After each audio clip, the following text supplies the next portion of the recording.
that dude. Bet I see you from the top, yeah, real soon. Looking down on the haters that I've been through. Told them I'll see you later, yeah, big cruise. I keep a real good pace. Built a big house, damn, look at that place. Up in my mind, cause that's my space. House so big, full of positive things. And I can't be shook, cause I ain't no rook, man, I wrote the book. Whoa, whoa, whoa. Look at my guys, T-Spain in the building, along with Dr. Glenn Morgan. How my guys doing today on another episode of Monsters of the Gridiron? Yes, sir, man. It is 2025 NFL schedule release day. Hey, I see Glenn over there smiling. He must know a little something. He must got like a little inside football for us or something. Man, I just got elevated to doctor. I mean, my pay scale just went up high. I'm feeling a lot better. Dr. Morgan sound good. Hey, look, I'm down here in San Antonio, boy. Look, the most UTSA road runner said, y'all got a bear from UTSA. Who would have ever thought it, guys? Who would have thought it? It's a lot of talent down here, guys. It is. UTSA, Texas State. Look, it's a lot of hidden gems out here in the great state of Texas, guys. I'm telling you. Yeah, and I'm having a good time identifying these guys, working with these guys, setting them in position to at least be considered for the next level. So we're having fun. Like now, I think football has become like the fabric of our soul monthly. Like it used to be like, okay, after the season over with, you take some time off. But as you can see now, we go from the Super Bowl to the Shrine Bowl to the Senior Bowl to the draft. Yeah, the combine, then the draft, then now the schedule release, then what, OTAs, well, hold up, I'm sorry, rookie camp, mini camp. Like, think about it, every month, something is going on that's keeping us engaged where we don't even think about basketball or think about baseball. Like, because like me and Terry was discussing earlier, I see they bringing Michael Jordan back because the ratings for the NBA is so low. They need somebody to pump some juice back into this thing.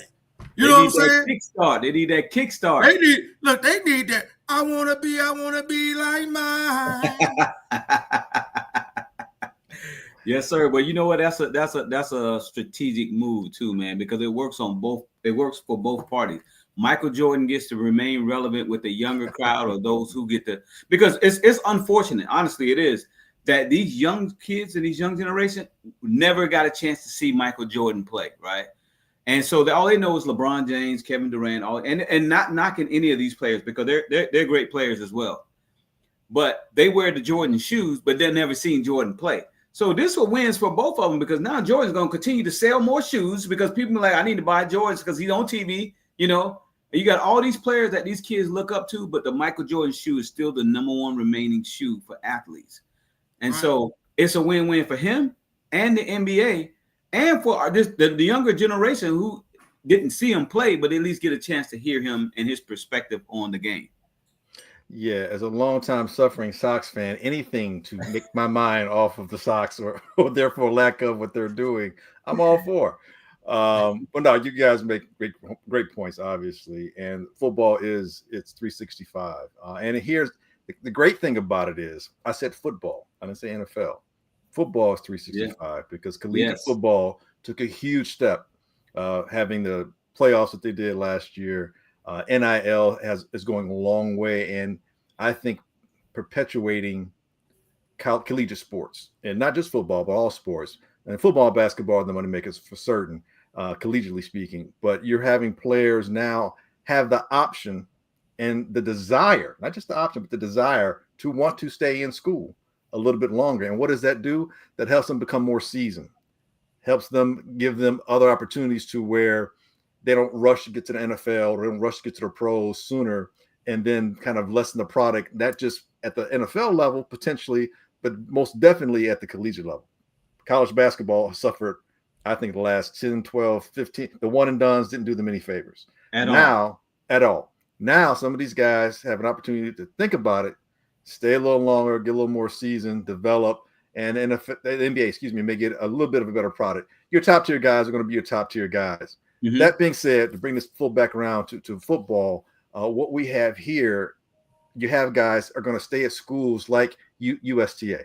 You know what I'm saying? I'm sorry, UTSA, excuse me, because they can still get some money. They don't necessarily have to transfer to a different school, but they can. And if they do, they're probably going to stay a little bit longer. We just saw Quinshon Judkins. He could have come out last year if he wanted to. Didn't need to. He didn't have to leave Ole Miss. He could have stayed at Ole Miss. He wanted to go to Ohio State. These guys have options now, and they can desire to stay, to obviously acquire some money, but also some talent and better their draft status. And I think the professional ranks are going to benefit from that. And eventually, once college settles down, I think you're going to see a lot more stability and consistency be promoted in that at that level, which should then, like I said, will transfer over to the professional level, giving us a better product overall. You know what? That makes a lot of sense, Glenn. Because, like I said, you're gonna have the top tier players, but now, like I would say, if the ones that would already probably that were looked at as fourth rounders, fifth round, if they stay 3-4 years, right, that's going to accelerate hopefully their learning curve. And then they come in and give us a better product on a lot of these middle round. Hit the ground running. Now they might have a shorter lifespan in the NFL, but for the 4, 5, 6 years that we get, it's going to be a more quality product than a lot of the ones that we've seen in the past that have flared out in the first 2 years. Because when you look at this quarterback crop, what was it, 21 with Trey Lance and Justin Fields, and maybe they came out too soon. Yeah. All of them, for the most part, came out too soon, and we've seen the results of, with the exception of Trevor Lawrence, everybody else they got new area codes and zip codes. And shoot, they are even talking about getting rid of Trevor Lawrence if they don't produce this year. So it's the nature of the beast and the business too, man. And speaking of NFL, hey, I have the schedule. Hey, look, you beat me to the point. I just get rid of it. It just popped up on my phone, baby. Hey, lead off do the first quarter, T, and I'll do the second half. Because the first quarter, those are the games I've identified to go to right off the muscle. Look at the first quarter, the first 4 of them. All 4 of them, we in the building. Check this out. First game, kickoff, we all know is Monday night against the stinking Vikings. No, Minnesota Vikings. It's the Vikings, baby. Wow. And then we play. Then we go to we play Detroit, at Detroit, and then we play Dallas at home, and then we go to the Raiders on September 28th. But we play Dallas September 21st. We play the Vikings. The Detroit Lions from September 14th. So. And then we got a bye week. We got our bye week early though. Week 5. Week 5. Early. I saw that. That's early. It is early. But if we can come out 4-0 and hit the bye week, I like it. I'm gonna say 2 things real quick before Will gets with the rest of the schedule. I like the fact that unlike last year where we didn't face our divisional opponents until the second half of the season, never one. Yeah, because it led to the fact that they get a chance to look at what we're doing. We don't get a chance to play against them. They can be much more fortified and prepared. And since they were further along, it did work against us. So this year, we're getting to see them early. But I like the 2 teams that we are seeing early because the Vikings still have to figure out their quarterback situation. Right. The very first game. The Lions still have to figure out their coordinating positions, and those coordinators still have to get in sync with all those players. They lost both the offensive and defensive coordinator. We got the offensive coordinator. He's our head coach. Yeah. And we get to catch them early on before they really are set and get their legs running. That's a lot of a turnover, particularly in an administrative position. And we saw what happened to the Philadelphia Eagles when they lost both their coordinators in the same offseason. They struggled. Now, they won some games early on, don't get me wrong, because they had gone to the Super Bowl. They're a veteran team. And the Lions are a veteran team. However, it's going to impact them because they did lose coordinators. And not just coordinators, they also lost subsequent coaches as well. They lost coaches off the coaching staff. So that's a lot. So I'm glad we're catching them early on. So that's a good thing.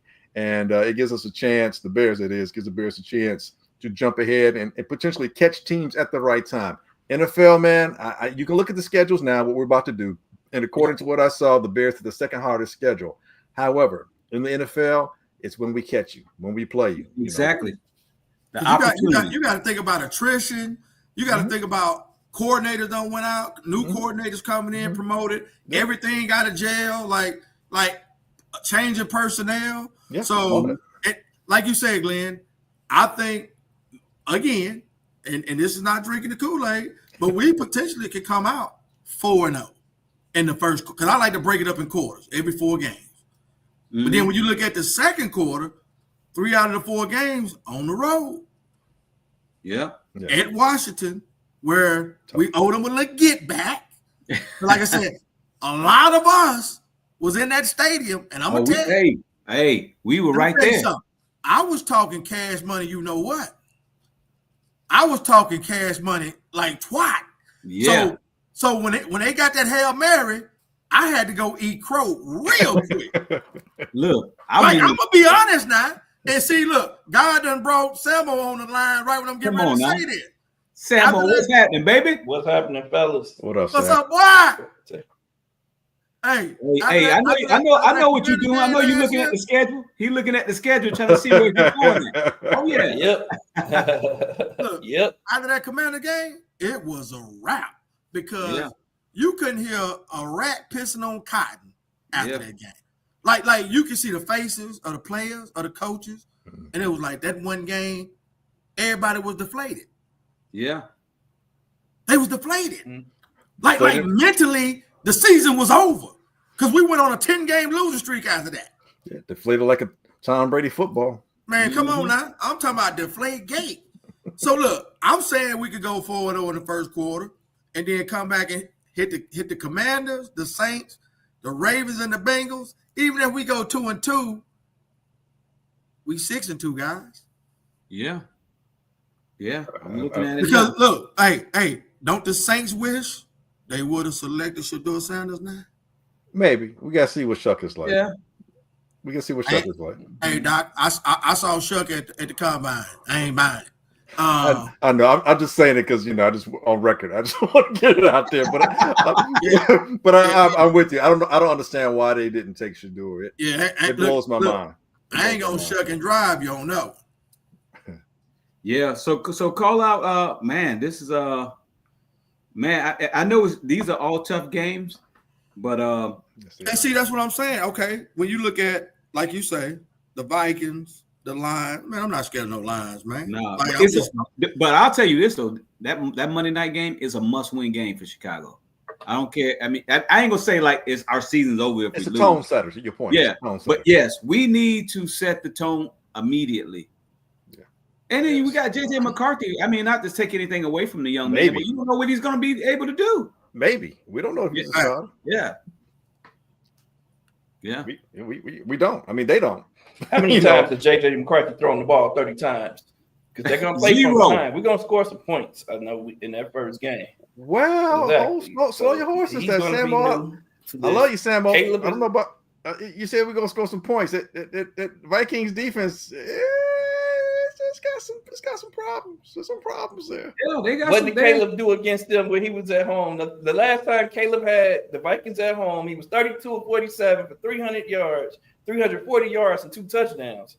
Now, so Caleb has figured out the Vikings defense. Like, he's not afraid of that Vikings defense. They blitzed him, and he was getting the ball out, and that was with less talent and a horrible offensive line. And so I think that this time around, he's to be a second-year quarterback. Granted, he'll be in a new offense. His offensive coordinator was has been 5-1 against the Vikings the past 2 years, averaging 30 points a game, 400 yards. Look at him. I like it. I like how you bring the solution. So yeah, I'm ready for that conversation. Like, thank you. That's all I'm saying. Ready for that That. conversation. So thank you. Yes. I think we got a good chance. Now, granted, I feel like we didn't see that defense being as aggressive as we saw it being against other teams, against the Bears for some reason last year.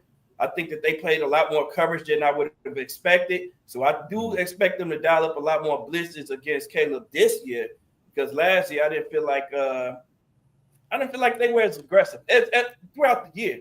I saw some games they would be really aggressive and some games they wouldn't. So we'll see. But the fact that they'll have a new quarterback behind center, I think we have a real fighter's chance, and we'll be at home. So, and there's that comfortability for Caleb too. So I feel like we have a real fighter's chance to win that first game, and I think that's a tough game on a Monday night. That is a tough game. Now, don't get me wrong, but I like our chances. You watch. I like our chances, but you know what? I think this would be a game that Ben Johnson gets old boy who fired him when he was at Miami. He was the wide receiver coach, and Flores fired Ben Johnson. So I see this.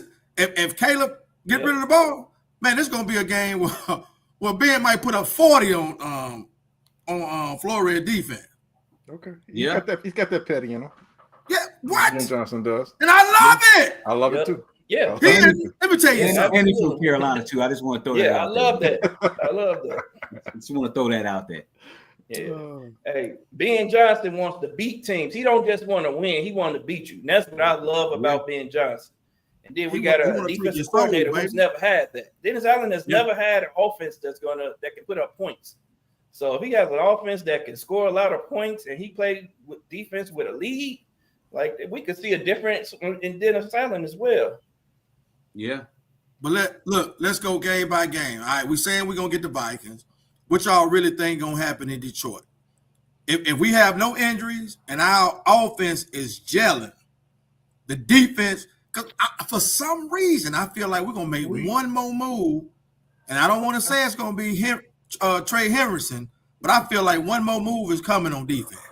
Whether it does or doesn't, and I know I'm always usually the negative person in terms of like slow your horses about all the wins and stuff. No matter how good Detroit has been, no matter what quarterback or how bad our offensive coordinators have been in the line, we're a matchup problem for Detroit. Always. Every time.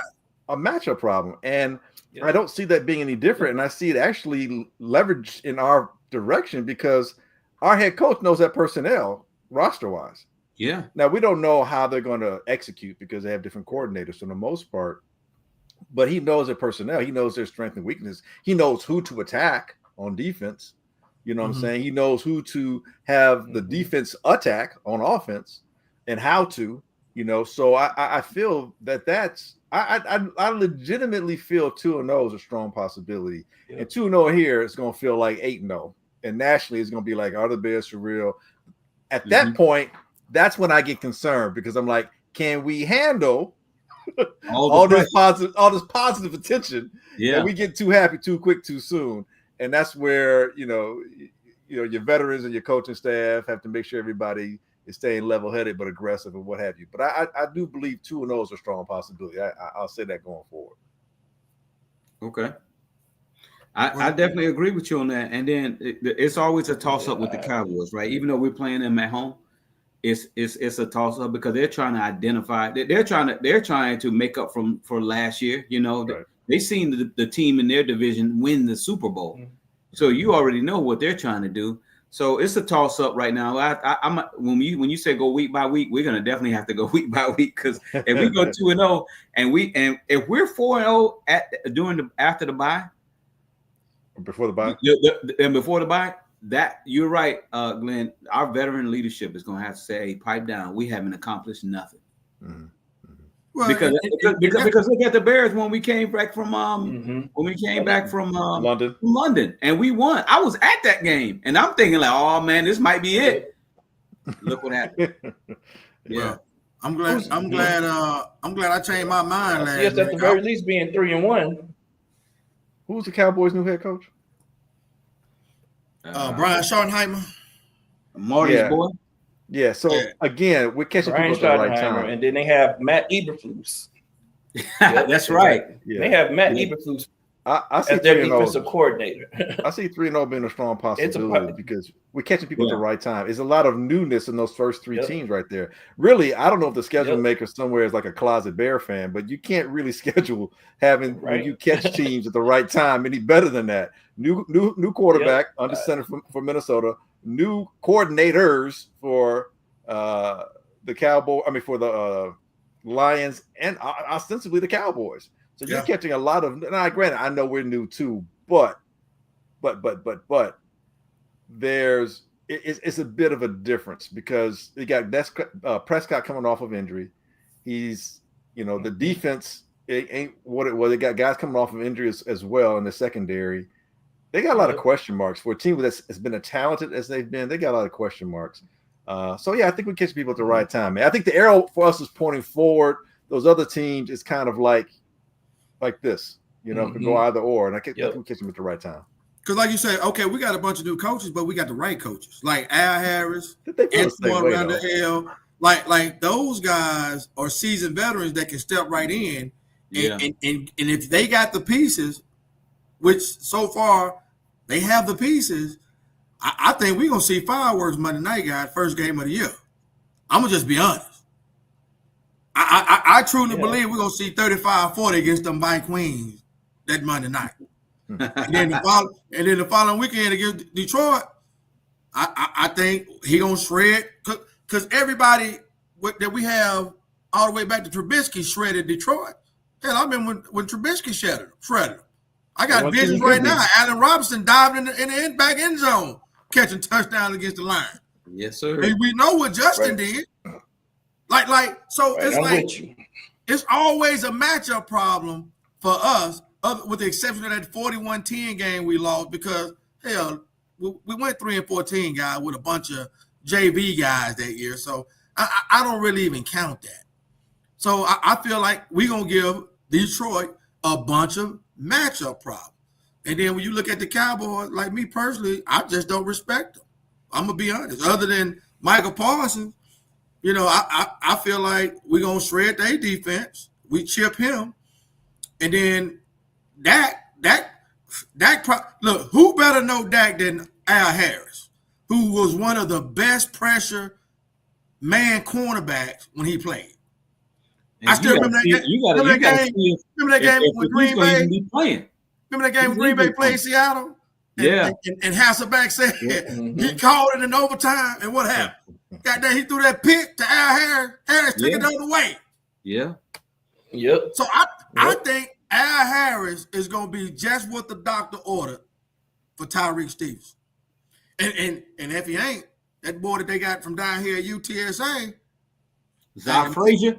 Let me tell y'all something. Nate Frazier. Let me tell you something. Frazier's the dog, guys. He got all the tools to be. He got all the physical traits. He got the speed. He can press. He can long arms. He got long arms, and he's physical.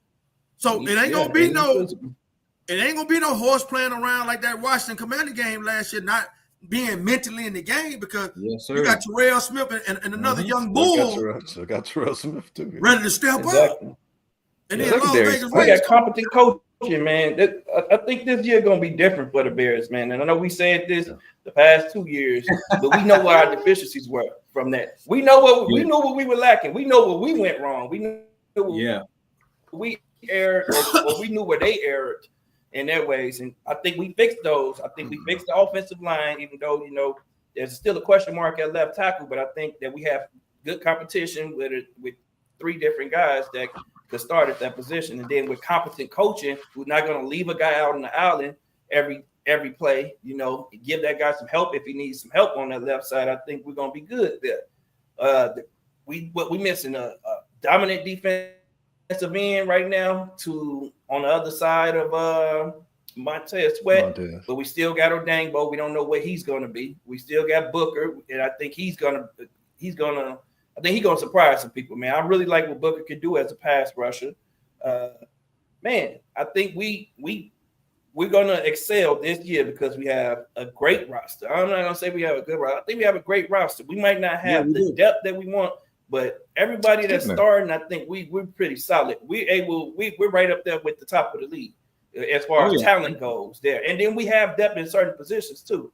And we're going to have competent coaching, man. That's going to make a hell of a difference from us. Come on, Samo. That's what I'm waiting for you to say, Samo. Like we got offensive coordinators, defensive coordinators. We got the position. The position groups are going to get better. We're going to see players actually develop. That's what we haven't seen in the past 10 years or so. We have not been developing any talent. I think that's going to change under this coaching regime, man. And I put a lot of trust in Ben Johnson as a head coach. Just because I think that in order for you to have a top offense in the league for 3 years in a row, man, you have to be demanding, you have to be decisive, Precise. and you have to be Precise. Yeah, you have to be precise, man. Like all of those things, like you have to have that. Like you're going to be very demanding of your players, man, and you have to have a lot of discipline. As far as you have to command a lot of discipline from your players, and I think that's the type of football team we're going to have. And we already know what Dennis Allen can do with a defense, man. With less talent, I think we have a lot of talent on our defense. I think we still need something better, probably at the safety position. We need to figure that out in that edge rusher. But we have the interior pass rushers looking a lot better, so that's going to make these edge rushers look a lot better too. And get them a lot better opportunities, or those guys in the middle are going to push that pocket in and get home sometimes. So, like I said, man, I'm not afraid of anybody, especially in their top 4 games. The Vikings, I think that, they have some things to figure out. Like Glenn said, the Cowboys have a lot to figure out. They have a talented team, but look at what they did in the draft. They don't have anybody that just coming in and just going to turn their team around. That's just going to make them instantly better. The same could be said about the Lions, man. They didn't do a lot in this draft. They got a couple offensive linemen, Isaac Tesla. Isaac Tesla not scaring nobody. They got Talik Williams that's going to help them with the run game, but just kind of stuff our run game. But I think we're going to be good, man. We have a great running scheme. So, man, I think we're in a really good position. And then we face Pete Carroll, game 4. On a Sunday afternoon, Yeah. Like, man, that's So another they got a new opportunity quarterback to too, win. right? A less talented team. Yeah, that roster is not a good roster.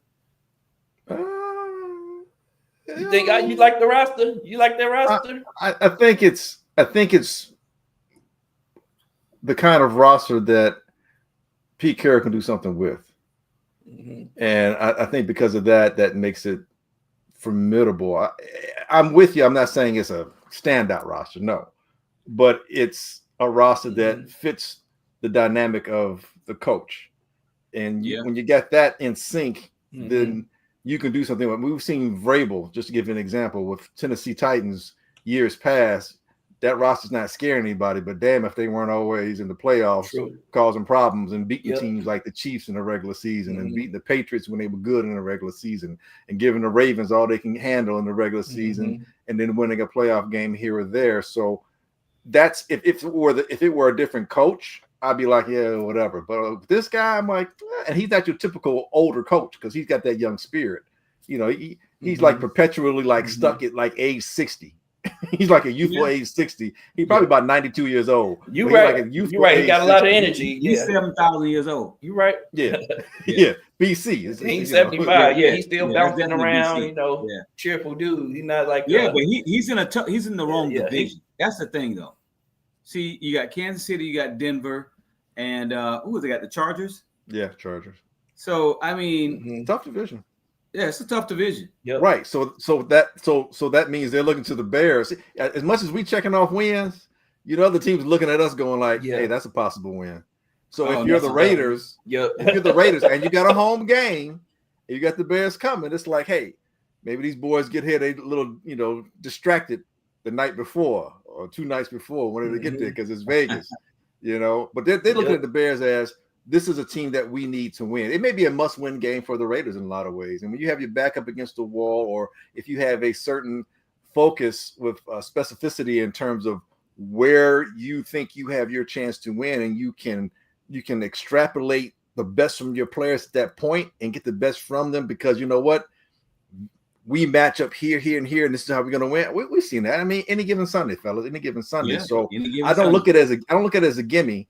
I look at it as, where are the possible pitfalls in that one? Overconfidence on our end, especially if we're 3-0. You know what I'm saying? It's a road game. It's Vegas. It's Pete Carroll. Players have something to prove.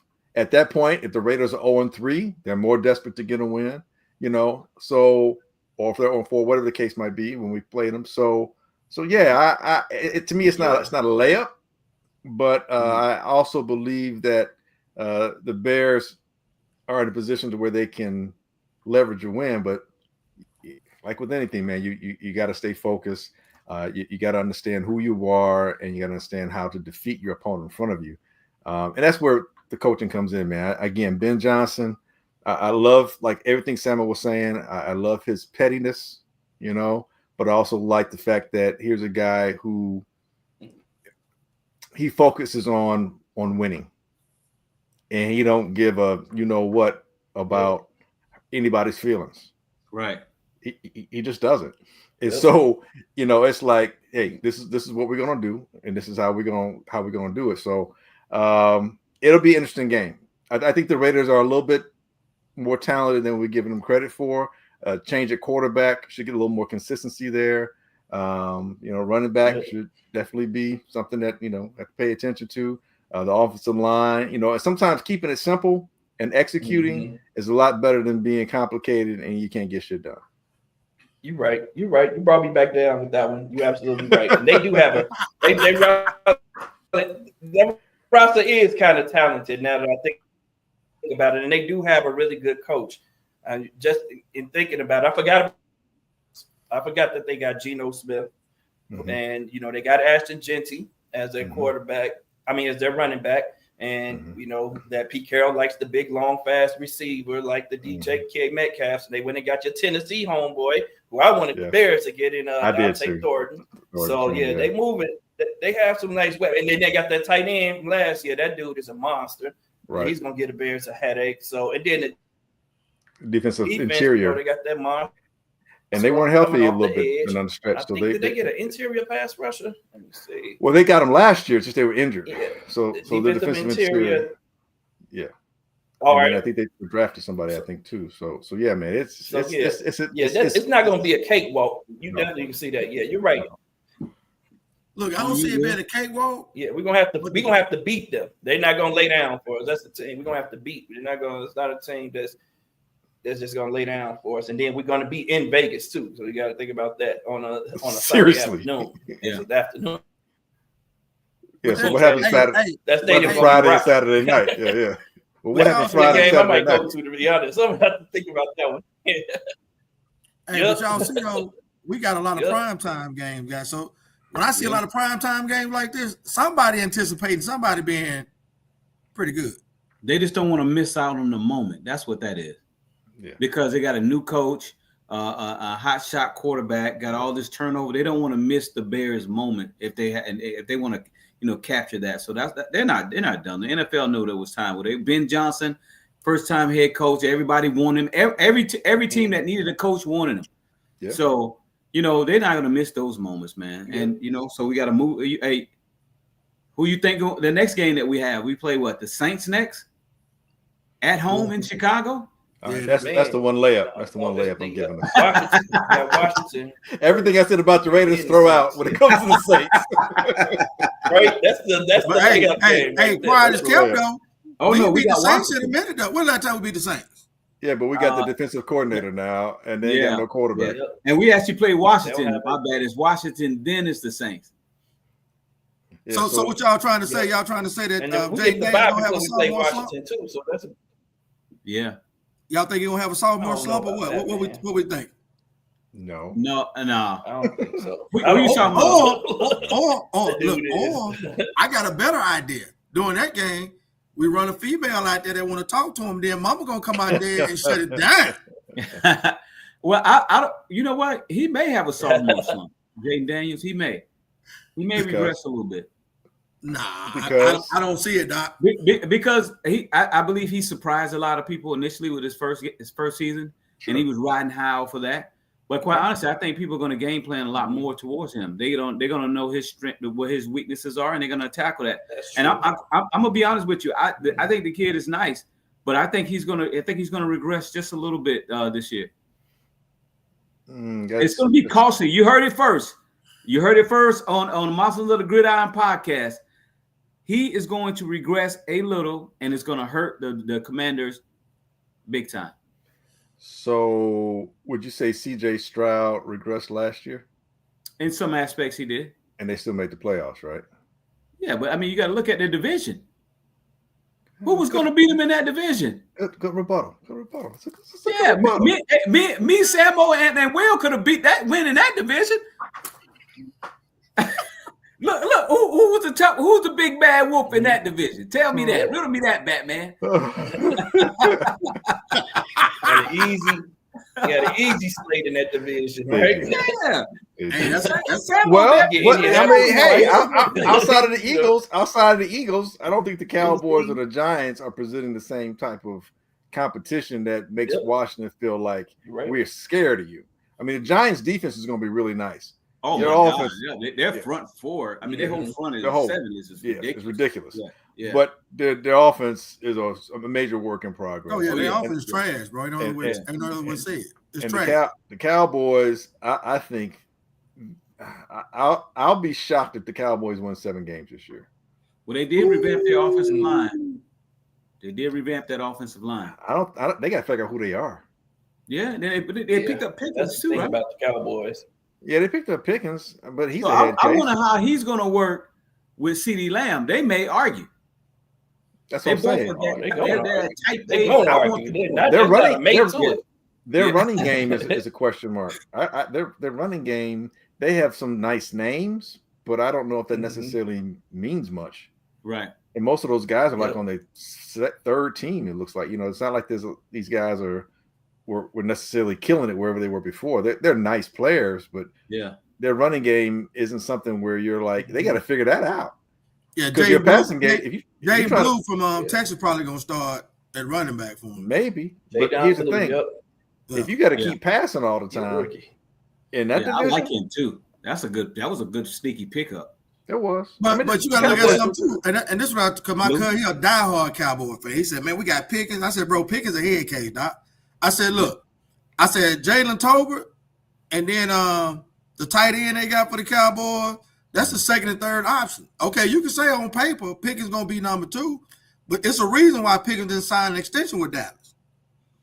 He want crazy money, and I'm like, bro, You said with Dallas or No. He said he's with the Cowboys because he I'm wants talking to about go the to Cowboys. agency. because he want to He get hasn't paid. signed it Right. yet. Oh, Yeah. all right. So I It's feel gonna be like a selfish season, is what you're saying. right, He's it's gonna be a self, which is gonna play into our advantage. So they're gonna have turmoil in that first quarter of the year while they figure that out. So again, like Glenn said, we catching them at a good time. Yeah. They got a cancer in their locker room. Man. Absolutely. So that's why I feel like they're gonna be a beatable team. Like he's And we already know. turmoil Hey, on the sidelines when Jalen is locking him up. He gonna be upset. He gonna be upset, and that's gonna bode well for us in that game, man. I'm not afraid of them, man. I like what they got in Donovan Ezaraku to add with your boy Will to come off the edge, but I'm not afraid of them. Like Glenn said, man, I think they have a lot. They have to figure out who they are, and they haven't figured that out in the past 10 years. 10 years, maybe. yeah. Like 10 years. They are before the Dak's Dallas. They're the Dallas Jerry Jones. time. Yep. Yeah. So, I'm not afraid of them. Fighting I'm not Joneses. afraid. Yeah, there it is. So We again, already said the Saints, right? We already said that's a yeah, we layup. said the same. Yeah, Look, that's the we one I gonna, said. That's a layup. we're gonna too. pencil that in as a With the dub. Saints. That's a Okay. dub. Now we go to Now Baltimore. Washington, I think that's gonna be a dub too. Washington.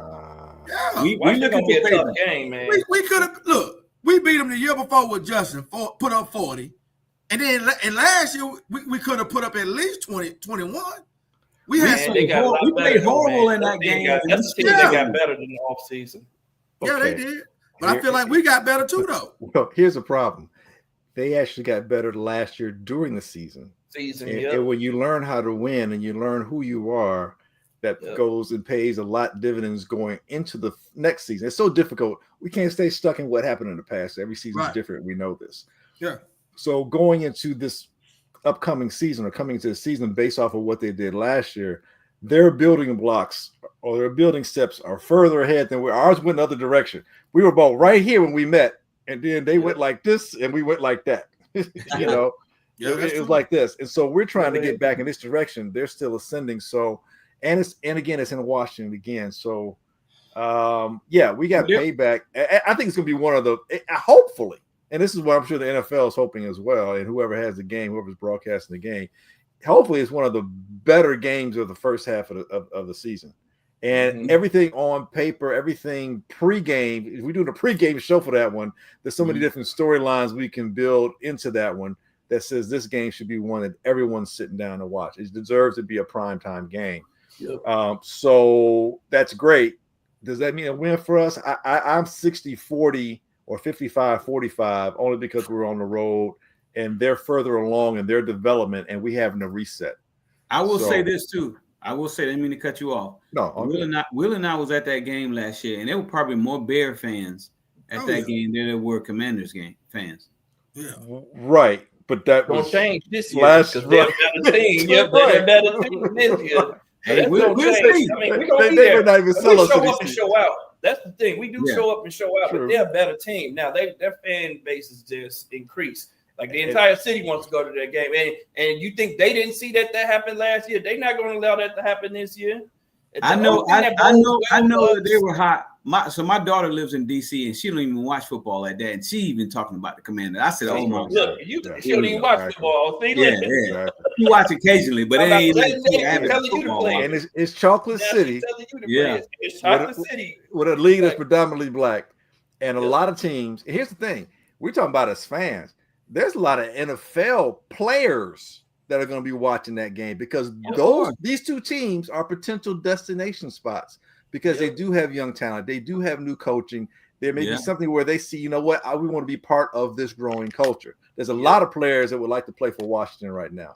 And if Ben Johnson's everything we think he can be, and we saw how that culture, he was part of that changeover culture in Detroit. If he can bring some of that here, dude, there's very few places in the world that offer more opportunity, and if you have the money in terms of your quality of life and living, than Chicago. And you talking DC, you're right by the nation's capital, so on and so forth. So these are two big time market, just the cities alone, and two traditional teams. These are teams that have been around since the beginning. The franchise since the beginning. And so you're talking two rabid fan bases. So yeah, man, this is going to be one hell of a game, and that I don't know. I right now, maybe the wrong person. Too close to call. Too close to call. That stadium gonna be rocking, man. Man, the one thing that bodes well for us in that game, we got to bye the week before. We got to bye before that. Yes. So we got a lot of time to prepare, and we got a lot of time. I haven't seen their schedule. Talk about what happened last year and get that payback. Yeah, I want to see who they play before they play us as well, because right after we beat the Saints, since everybody's in agreement with that, we got to play. We got to go to Baltimore, so we're gonna be on the Beltway. Loss. Everything I said about the Saints, just put that on the ball. So you saying Derrick Henry, he got that 2-year, $30 million extension gonna run all over? Is that what you're saying?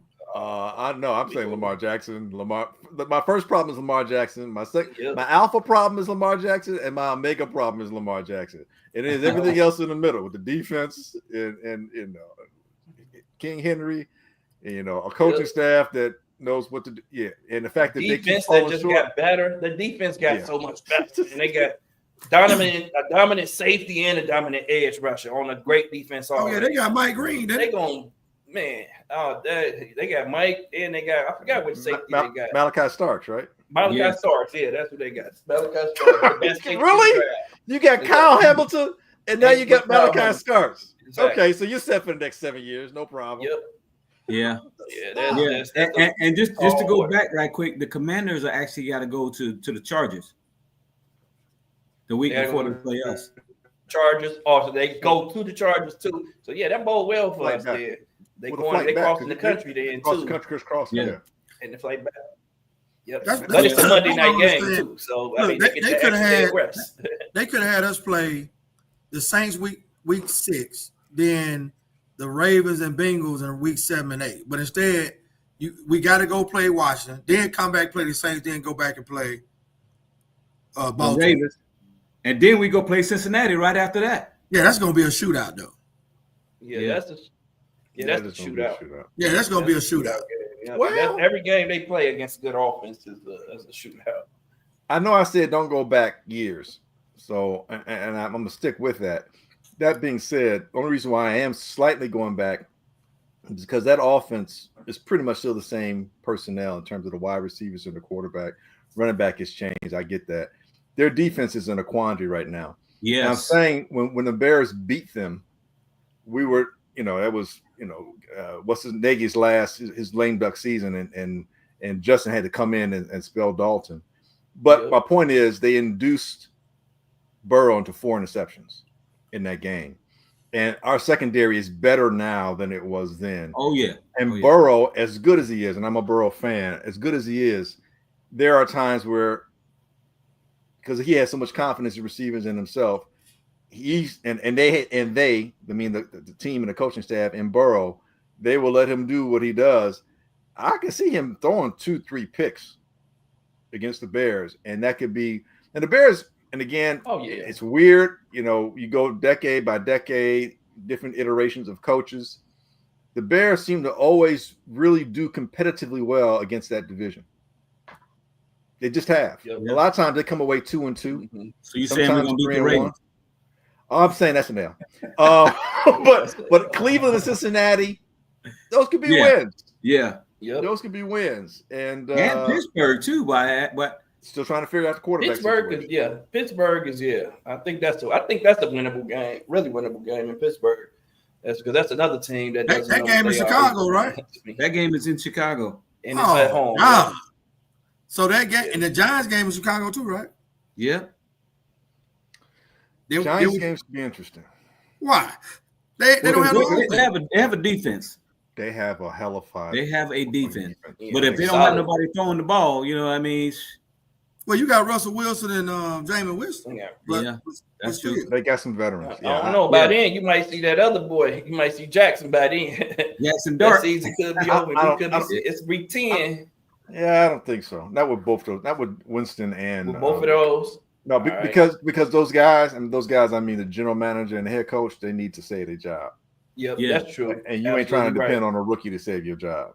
And that was a real safe move by signing Russell Wilson. That was safe for them. And Jameis Winston.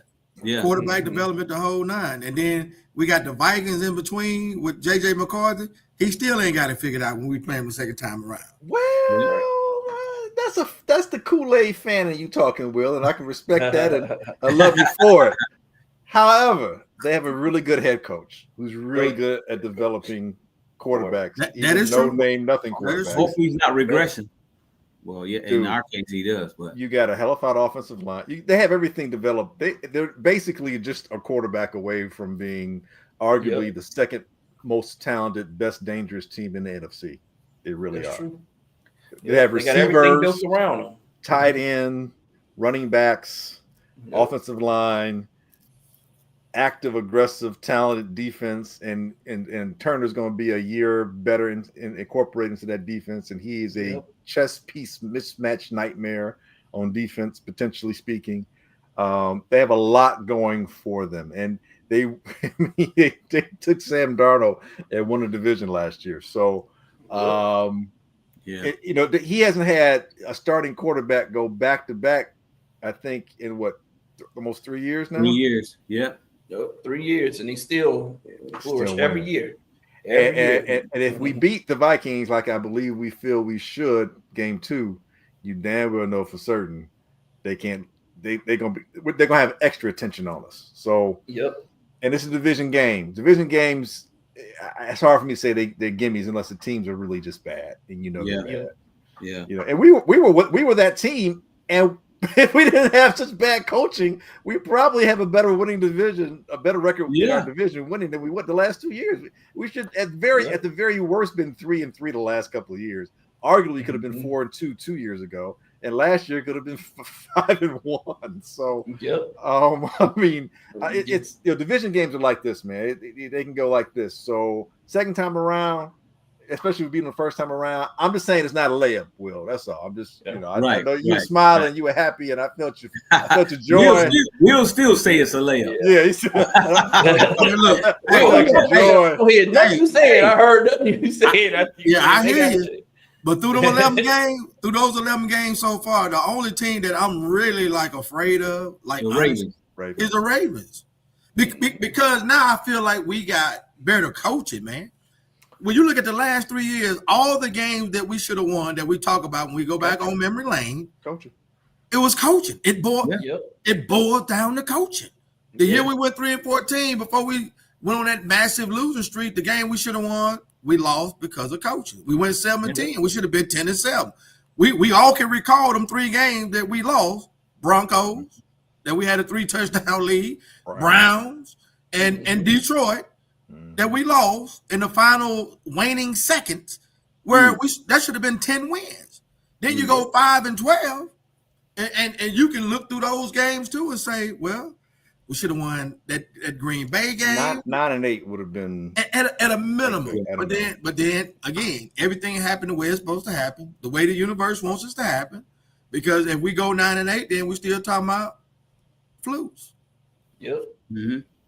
Not only the poor coaching decisions that were being made, but also the lack of aggression that we saw from our offensive coordinators and our defensive coordinator in all of those games for those 2 seasons. We just didn't play an aggressive style of defense or offense for that nature. And so that's all changing now. Like I said, Ben Johnson does not just want to win a game; he wants to beat you. He want to crush your skull. He want to take you. He want to suck the life out of your team. That's what he tries to do, and I love it. And I feel like that's just going to carry on throughout the team. That personality is going to carry on to the defense. They're not going to want to allow teams to score any points. You know, we're going to be hopefully a stingy defense. You know, an opportunistic defense. You know, that's going to generate some turnovers and get the ball back to the offense, which Ben didn't have either. He's never had a really great defense. He's had good defenses, but he's never had a great defense either. So that's going to see the match between Ben and Dennis Allen. I'm like that's a perfect match right there to see what they can do together. Like that could yield some craziness for us if everything but the thing is everything has to work out. Everyone has to develop and learn their positions and everything. So that takes time. That's the thing about it. How soon is this team going to be ready to play up to speed, up to the level where we're competitive enough and we understand the schemes and all of our positions? Like that's the one thing that I think about. I think we'll be competitive immediately. I really do, because the team is, especially on defensively, it's a veteran team. Getting Grady Jarrett helps immensely as well. And it helps with the maturity factor more so. And that defense, those players know who they are.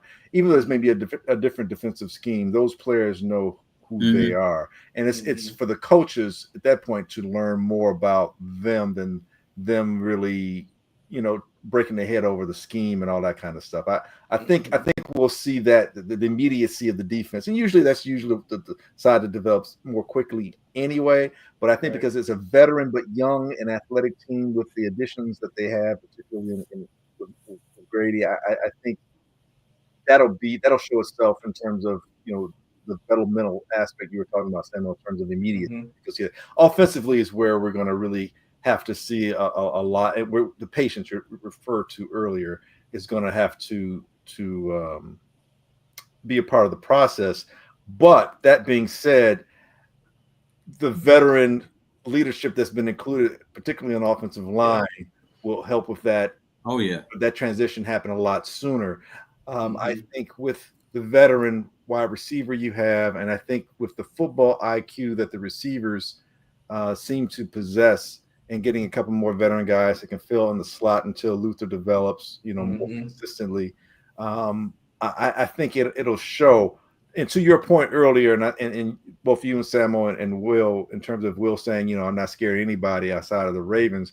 I do believe that this team, and when I'm saying to your point, Samuel, in terms of our roster being a lot better, I believe there isn't a team in the NFL that I don't think we can compete. That I don't think that will be a problem with us competing with. That we'll be able to compete. I know we have the Eagles on our schedule. I know we've got the Ravens, and I'm not saying those will be wins. But I'm talking about just the compete level, where, you know, hey, you may win, but you know we here and we're not back down, and we may just need a little more time to figure you out. But next time around, bet. you might don't you're not going to go mark us off like a win like you did this season. Right. So and overall, the point I'm trying to get at, because I know I take a long time to make a point. No, go ahead, bro. What I'm getting at is, in terms of what you said, in terms of, by you, I'm talking to you, Samo, in terms of time and development. The great thing about the two coaches that we have, our de facto, our head coach / offensive coordinator and our defensive coordinator, neither one of them are going anywhere anytime soon. Dylan Allen is not going to be offered a head coaching job anytime soon. Yep. He probably doesn't want one anytime soon. I agree. And so he's still young enough that he may want a shot down the line, but I think that's at least 3 years away, maybe 4. And by the reason why I say 3 or 4, just like Ben Johnson wasn't necessarily in a hurry to leave Detroit and wanted to see if you could get to that Super Bowl, you got a taste of it. Yep. I think by year 2 or 3 with this coaching regime, we'll be in a position like that where we're, in the quarterfinals or the semifinals and an NFC championship game, if not a Super Bowl, to where those guys want to see it through before they take the next step. Dennis Allen may turn around and be like, over at the Chiefs, Magnolia, where it's like, hey, I'm good. I just, or like we see with Philadelphia, we've got Vic. We get Vic's like, I'm good. Yeah, I'm good. Because the reason why I say this, because Chicago, this city, it still does a thing, man. A lot of times players get here and they make their lives here afterwards. Even if they're from warm weather, sometimes they end up making their lives here because it offers so much. It really does. And you're talking about, and this is where I get into this dynamics when we're talking about culture. It's if it weren't for Chicago, this would be a red state, but it's Chicago, so it's a blue state. Mm-hmm. There are things happening in our country and around the world where when you have family and if you have daughters and you have things along those lines, you want to have access to things and not having somebody dictate to you where so and why, all that stuff. Now I know Chicago taxes work against us. I know Illinois taxes kind of works against us, but in terms of quality of life, and you're talking about these individual millionaires, quality of life and where you raise your family and what a city has to offer and the vitality of Chicago. If everything's working right, man, dude, it ain't nothing like winning in a place like Chicago. I don't care what the sport is, but particularly the Bears. It's a Bears town. It was Michael Jordan moment. Michael Jordan ain't never got to buy a drink here, especially because he had a restaurant at one point. But in the Cubs, in terms of baseball, the Cubs, the city bleeds more blue than it does White Sox. But that's a different story. I'm not gonna get into that. But the Blackhawks, they had their moments. You know what I'm saying? Yep. But end of the day, first and foremost, you live here. It's a Bears town. You win here. Ask any 85 Bear alum. They still eating off that. 30 years ago. 40 years ago. 40 years ago. You ain't never lied. 2 generations. And so many opportunities came for them outside of football. Even now, even to this day, even those Bears teams that didn't make the Super Bowl that we had during the Lovey era, we still see those guys eating well in Chicago. So you're absolutely right. They made some really great points there. And like you say, we match up well against any team in the NFL right now. But so that being said, I know we're still going through the schedule, but what do you think could derail this season? Like, what is the one thing that could derail this season? Injuries. Because the schedule was Glenn was right. The schedule guys love us. Yeah, the only thing I don't like is the early bye, but other than that, don't look at the back half though. Go look at them back 6 after the Eagles. Are you scared of Green Bay? Exactly. That's what I say. Look, nice. Cleveland, Green Bay again, San Fran, and Detroit. Yeah, at home. In the cold. That's freezing. In the cold. So, like, what could derail this season other than injury? And injuries could be a thing because we got that early bye. We had that early bye, and we got some late games. We got a lot of late games. I was about to say we got the Monday night games. We got some Thursday. We got a Thursday night game as well. I know we got a couple Monday nights. We got one Thursday night. Got a Friday night game. Black Friday. Friday. Right. Maybe that's the game that I'm thinking about. Yeah, the Philadelphia. That's the Eagles game. That's Eagles. That's the Eagles game. That's a loss. Yep. That's after playing the Steelers too. I'll say this, and it's with a caveat. I believe an 0-3 start could potentially derail us, because then it's where's the buy-in. Now, I say with a caveat, because sometimes a loss like that, and I'm a firm believer, always have been, you learn more from losing than you do winning. Losses like that sometimes can galvanize early season, and you'll see a team turning around. You can go 0-3, and the Bears might turn around with 17 games. That's 14 left. Bears might turn around and go 12-2 down the stretch, with the Ravens and the Eagles being the only losses. Yep. Because everybody else is beatable. I don't believe that there's any other team on the Bears schedule that I'm looking at and I go, we're definitively the underdog. We may be an underdog because we're on the road or injury, this or that, but not where we're like 7+ points underdog. I just don't see that. I really don't. So an 0-3 start could potentially derail us in terms of the buy-in, and some players who are veterans with their contracts coming up, in terms of maybe getting not selfish, but more like self how can I say it? Where you're trying to self-preservation. So like, look, like, hey, dude, I gotta get mine because I need to get paid. Are y'all keeping me? Where am I going? What are we doing? What's my role? You messing me up? That kind of thing that we don't see, what they feel during practice. You see game planning, but sometimes it manifests itself on the field in lack of execution, but we don't necessarily know the whys and wherefores, and we won't find that out until somebody writes a book or podcast, whatever down the stretch. Later, that's with a caveat, that's me really trying to find something. I'm with you. Outside of injury to a significant position and or player, I have a hard time believing that this won't be a season where the Bears are above 500. So for me, I agree with you. The only thing I could see is the injury to the quarterback, and to a significant players like quarterback and maybe Montez Sweat. I think that derails the season. That could hurt a lot. But the other thing for me is Caleb Williams and his development. Like, how long is it going to take him to develop and play on time and play from underneath center and and be play with discipline. Like, I'm telling you right now, 3 seasons. That's going to be good. 3 seasons. It's going to take 3 seasons for him to be what everybody thought he'd be, hitting the ground running. 3 seasons, because he's going to have to unlearn some stuff that he did to survive last year. Exactly. It's the second system he's going to have to learn. Yep. And then, like you said, there's the nuances and the perfecting of those nuances to where you become a dangerous player and not the liability.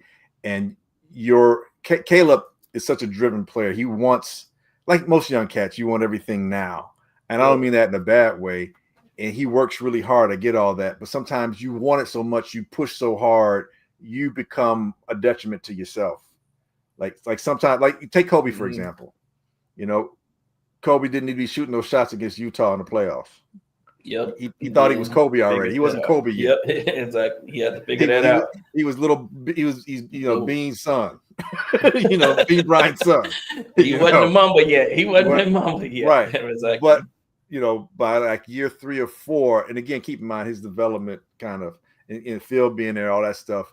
Then he's a monster. And then he kept getting better. So right. So I think with Caleb, football is a different thing than basketball. Obviously, we know we're comparing apples and watermelons and stuff. But with football, you can see that progression. And again, I always say it, the quarterback position is the most important position in all football, all team sports, in my opinion, really. But it's also the most interdependent position in all of team sports. Yes. So you got to have those guys working in concert with you. I think everything's there. I think he's got the right guy to push him, but also keep him. Think of it like Brett Favre. To me, I compared before he was drafted. I remember the year before, the off season going into when the Bears were going to draft him. I really felt that he reminded me more of Brett Favre in the sense that you've got all the talent in the world, but we've got to figure out how to harness it. So you're not a detriment to your team and yourself, because you can do these things doesn't mean you should always do these things. Right. Having that gunslinger mentality right all the time. Yeah. The only thing that also I think about with Caleb is what we saw he was most efficient at, which was the deep ball accuracy. Like, if teams know that if he's still struggling with that this year, then I think that's going to make it a lot harder for the entire offense and this team in general too. But that's the thing those are the things that scare me about Caleb. Like that's the only thing that scares me about this team is Caleb has to be ready. I know everybody granted him and said that he's the generational talent. He wasn't last year.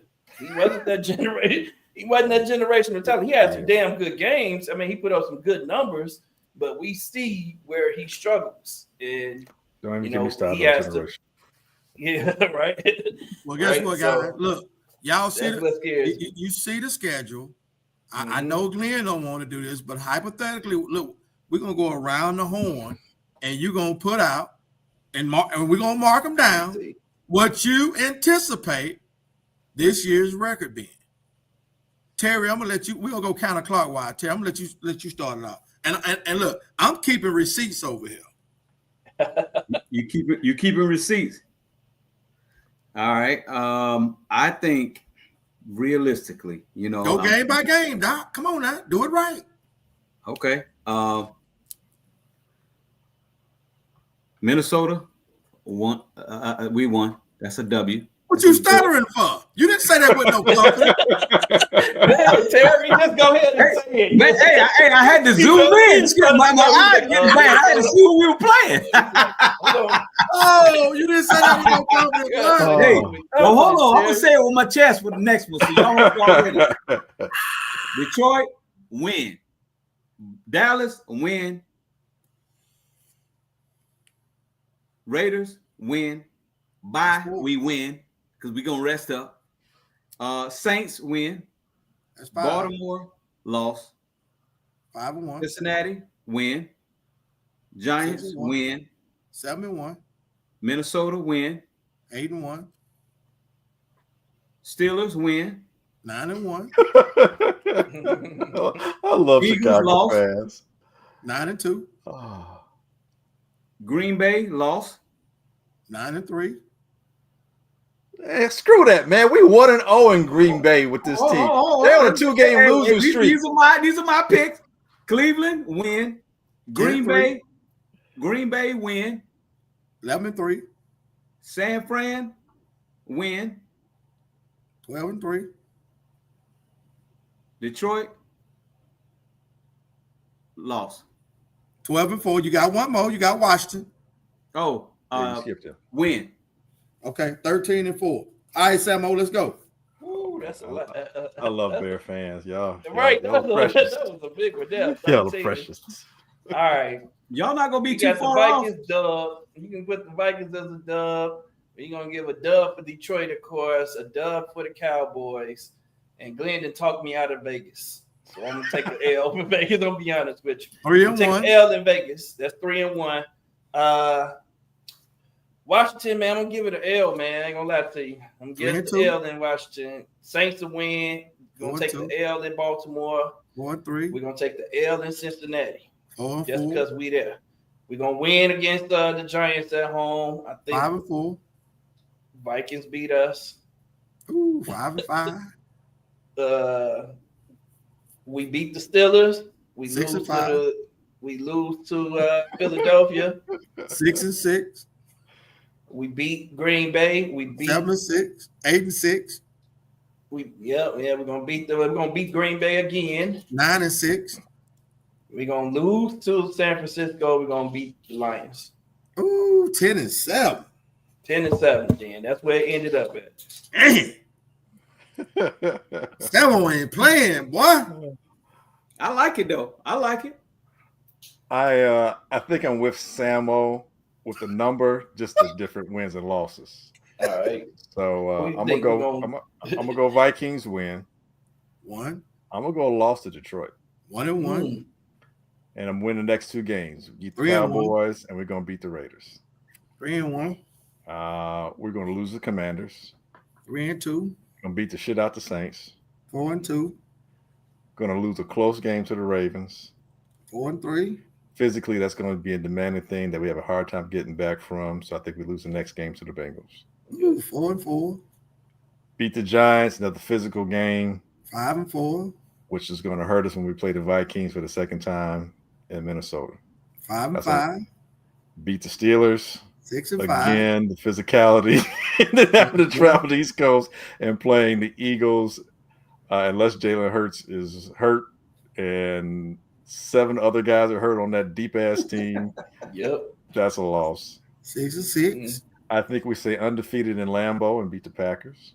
Okay, 7-6. Beat the Browns. 8-6. Beat the Packers again. 9-6. Beat the 49ers. 10-6. And then we beat the Lions. 11-6. Okay. Hey, y'all laugh at me, but you only 2 games off from me. Yep. He right there with you, right? Yeah. But I say that, and I said 10-7 because I got a little happy with the Packers thing. We might split. see. You know what? It's a Saturday night game, I think, too, right? Yeah, Saturday night game. Yeah, that second one is Saturday night. You know what? Let me rescind that one. I think we lose that one at home. Okay, 10-7. So 10-7, yeah. Dang. But I think we win the last 2 for sure. Ooh, boy, y'all boys tough. Because I got to go Vikings. That's a dub. 14-2. You got them 14-2. Lions a dub. You just got to move to the Ravens. Cowboy a dub. 3-0. Raiders a dub. Commanders, we get paid back. We get our lick back from last year. That's a dub. 5-0. Dang. The Saints, that's a dub. 6-0. Then the Ravens, because I saw a stat on Lamar Jackson. He just don't lose the NFC. He doesn't. Period.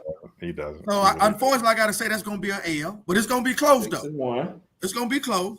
The Bengals, we win in a shootout, guys. 45-42. 7-1. The Giants, we going to win. 8-1. The Vikings, we're going to get them again. 9-1. The Steelers don't have a quarterback. We got them. Even November 23rd, they still don't have a quarterback, huh? They still don't have one. Now the Eagles, they gonna get us with that tush push, guys. I hate to say it. Tush push. 10-2. Green Bay, for whatever reason, our coach Ben Johnson owns LaFleur. Mentally, 11-2. Cleveland is gonna be Shador time, but we're gonna have to push it. Remember how they sacked Justin 9 times in Cleveland? We're gonna get our lick back. We getting our lick back. Hey, 12-2. Green Bay, we're gonna get them again. Hey, believe this guy, 49ers. This is gonna be a year the 49ers gonna be trash. So we're gonna get them. We're gonna beat the 49ers. And then that last game, guys, we're gonna win that one too.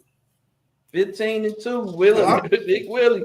15-2. 15-2, Doc. We're going to the playoffs. Hey. I'm predicting at a minimum NFC championship game.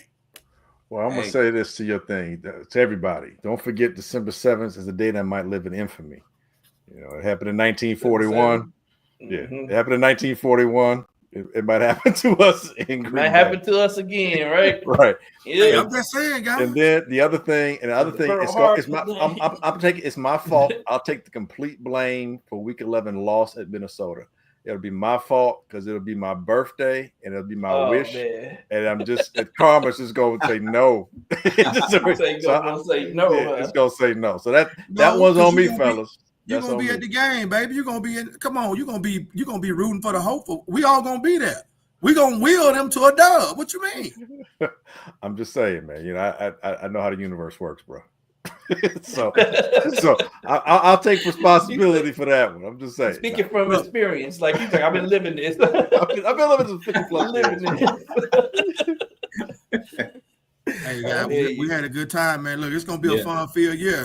Hopefully, we get to shoot a lot of these from the actual location of the game this year. Because I know me and Terry was talking about going at least 8. We might do more depending on how they start off.